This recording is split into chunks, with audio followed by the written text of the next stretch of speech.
Es un intento de homicidio. Claro que sí. Eso no es otra cosa. Miren, ¿vieron lo de Costa Rica? Sí. Ganó Chávez. Ganó Rodrigo Chávez. Una cosa interesantísima. La encuesta decía que era un empate que había, que la medición daba 50% para cada Las uno. encuestas, ¿en qué tiempo, en qué momento? Rodrigo Chávez ganó con el 52.9% del 80% de las mesas escrutadas. 53-47. Sí. 53-47 más o menos. Pero las encuestas de las últimas horas hablaban de un empate técnico Sí. entre él y José María Figueres. Pero ¿qué pasa? Que en las elecciones de primera vuelta, estas son elecciones de segunda vuelta en Costa Rica, las elecciones de primera vuelta establecían que el señor Rodrigo Chávez tenía cero o ninguna posibilidad de ganar, porque estaba En tercer lugar. pero lejos, en tercer lugar lejos, sin posibilidad alguna de pasar a la primera vuelta, porque había atravesado un proceso muy complicado, era enemigo de los principales medios de comunicación de Costa Rica, vivía permanentemente denunciando a los medios y los medios le respondían entonces. Y él muy polémico también. Sacándole cosas, incluso recreando algunos sucesos que él vivió como funcionario del Banco Mundial, donde se le acusó, varias damas le acusaron de acoso sexual, y entonces los medios se solazaban recreando esas cuestiones como forma de restarle posibilidad, y aparentemente lo lograron en principio, y las encuestas ya le daban en un tercer lugar lejano, sin posibilidad de ir a la primera vuelta. Sin embargo, con una votación de 380,000 votos más o menos, allá en Costa Rica hay 5 millones de personas, 5 puntos y algo. Los votantes son 3. Los votantes son 3.5, según el órgano electoral de allá. Y entonces con 380 y algo frente a 490,000 votos más o menos que obtuvo el expresidente Figueres, él pasó a segunda vuelta, y en ese periodo pasó a segunda vuelta, y en ese periodo para ir al proceso que fue en el día de ayer, el hombre logró niveles importantes de popularidad al punto de que las encuestas decían que ya había un empate. Yo tuve la oportunidad de ver el viernes un último debate que se llevó a cabo en Costa Rica entre Rodrigo Chávez y José María Figueres. Los planteamientos del presidente electo, virtual presidente Chávez, su enfoque parecía a los enfoques de Luis Abinader. O sea, la denuncia de la corrupción, lo de reducir el tamaño del Estado, lo de hacer un Estado más eficiente con menos dinero, era muy parecido al discurso del candidato nuestro en aquella ocasión, que luego se convirtió en presidente, Luis Abinader, a pesar de que con quien había empatía y con quien había algún tipo de vínculo de la República Dominicana era con José María Figueres, quien ya había expresado su disposición de continuar fortaleciendo las relaciones con República Dominicana en el marco de lo que está ocurriendo ahora, esa iniciativa de progresar en democracia que impulsa República Dominicana, Costa Rica y Panamá, estaba garantizado con el presidente Figueres, y así se había comprometido, lo había dicho incluso allá y aquí en República Dominicana.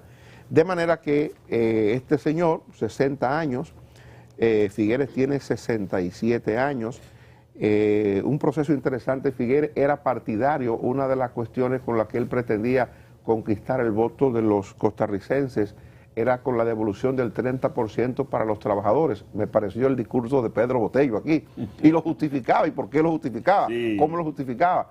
Devolución del 30%, y se comprometía, para que ustedes vean que esto no es solo de República Dominicana, se comprometía a impulsar la aprobación en el Congreso de la ley de extinción de dominio, que es un tema que estamos manejando aquí en República Dominicana y que promueve la agenda de los Estados Unidos. Ayer, anoche mismo, el expresidente Figueres aceptó la derrota y se comprometió a cooperar con las nuevas autoridades para hacer de Costa Rica un modelo en la región, como lo ha sido siempre. Así mismo decía en su discurso.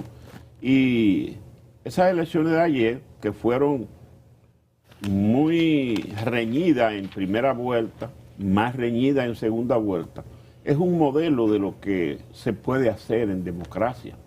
Ese país uno tiene que verlo con esa visual de que ellos se entienden y buscan la forma de servir el modelo que siempre han tenido. Las elecciones fueron en el día y ya temprano en la noche todo había pasado. Bueno, yo quiero apuntar una diferencia con relación, por ejemplo, a Luis, independientemente del mensaje. Y es que este hombre es un aparecido. Sí. No es un agente de tradición en la política. Exactamente. Pero él fue ministro. 6 meses. Sí, fue ministro de Hacienda por 6 meses. Del actual gobierno, hace un par de años, fue ministro de Hacienda por 6 meses.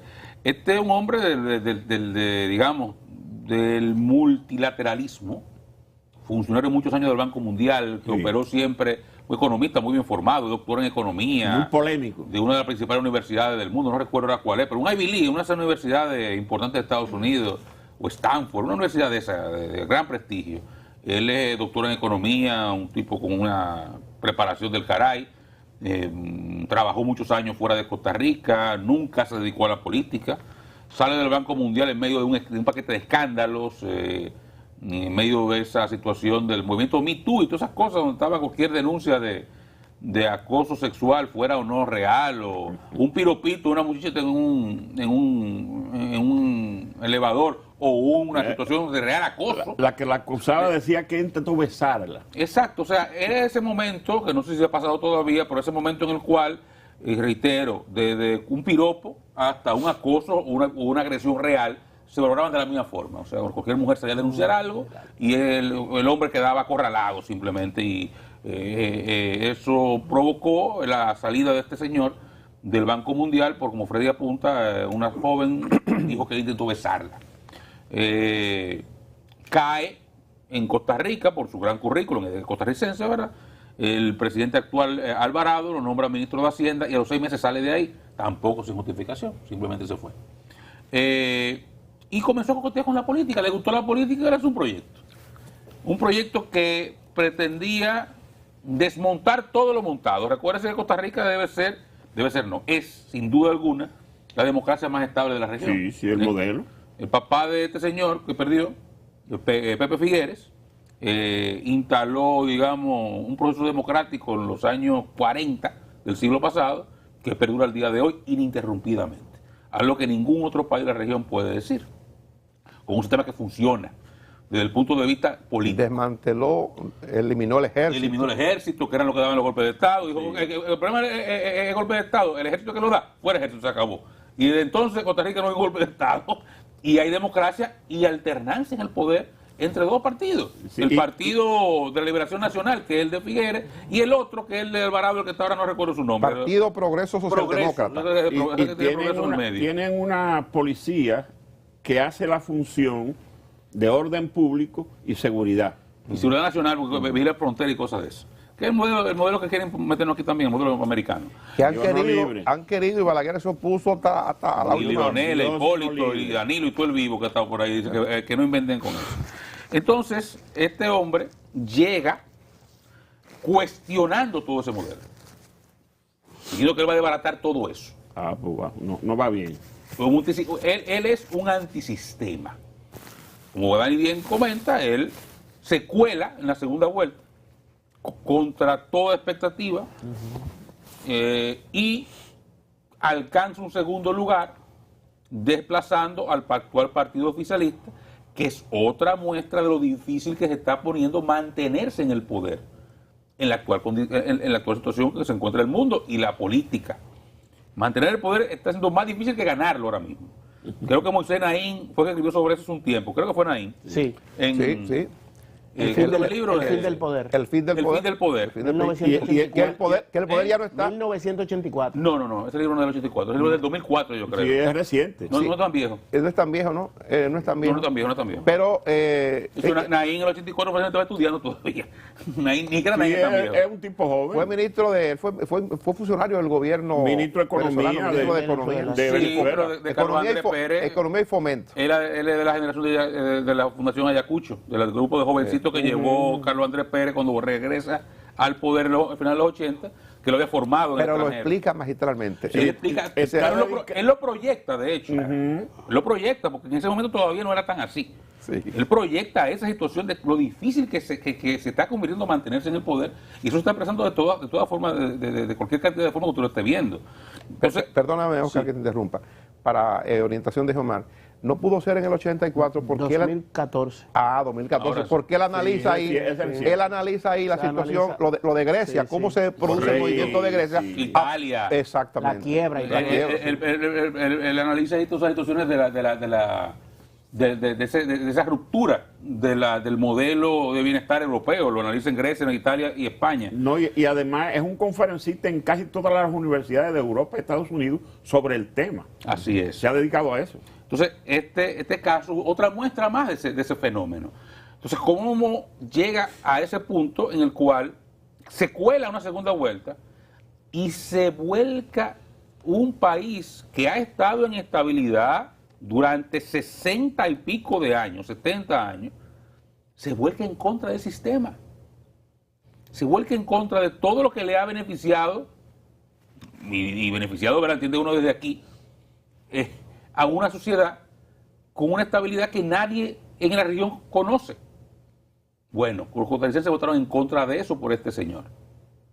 Yo no llego tan lejos como decir que ese país decidió joderse. Aparente. No, porque lo he dicho de varios. Lo dije de El Salvador, lo digo de Chile. Digo de Chile, lo digo de Colombia, que va para allá con Petro, lo digo de Perú. No llego ahí con este señor porque él, aunque tiene un discurso antisistema, él es un hombre del sistema. O sea, él es del sistema. Él es una persona que, fíjense que viene fíjense cómo introduje su perfil, viene del multilateralismo. No hay nada más sistémico que el multilateralismo. O sea, que viene de ahí es sistema puro. O sea, él es de ahí. Otra cosa es que tenga un discurso populista que haya montado para llegar a la posición. Vamos a ver cómo funciona él como presidente. Pero yo no lo veo como un hombre que desde el punto de vista de su perfil sea un rompedor del modelo. No me parece. Ahora, de que la gente votó por eso, y yo creo que es el fenómeno que hay que analizar, Sí, votó por eso. Votó por romper el sistema. Entonces, insisto por eso siempre, para traerlo para acá. Costa Rica puede que tenga suerte de que cuando vote por un modelo para romper el sistema, no le salga así. Pero es que es difícil romper un sistema ya. ¿Quién le ha dicho a usted, hombre? Con 60 años como eso está. ¿Y qué importa eso, hombre? ¿Y Chile? No, pero Chile fue progresivo. En Costa Rica no se ha visto ese deterioro. Pero esto es una muestra, Freddy. Esta votación es una muestra de que es un deterioro. Uno puede no conocerlo tanto, porque en Costa Rica no hay noticias todos los días. En Costa Rica no quemaron una estación de tren, como pasó en Chile. Pero ahí hay algo. O sea, ahí hay un descontento evidente. Evidente. Y fíjense cómo Dani comenta, cómo ese señor gana a través del discurso parecido al del presidente actual nuestro, de lucha contra la corrupción, cero impunidad, o sea, La transparencia. la transparencia. O sea, hay un malestar. Castigo a los corruptos, sí. Hay un malestar. Sí. Entonces, ojalá que yo le salga bien y esa ruptura no vaya realmente, no sea realmente ruptura, sino, digamos, una canalización del descontento. Pero la verdad es que las democracias hay que cuidarlas. Y por eso República Dominicana siempre reflexionó sobre eso. Vamos a cuidar lo que tenemos, que mal que bien, uno va saliendo camino. Mira, a propósito del tema transparencia y el asunto de la corrupción, que fue parte fundamental del esquema discursivo de este señor, de Rodrigo Chávez, que ganó ayer las elecciones en Costa Rica, hay unas declaraciones de este fin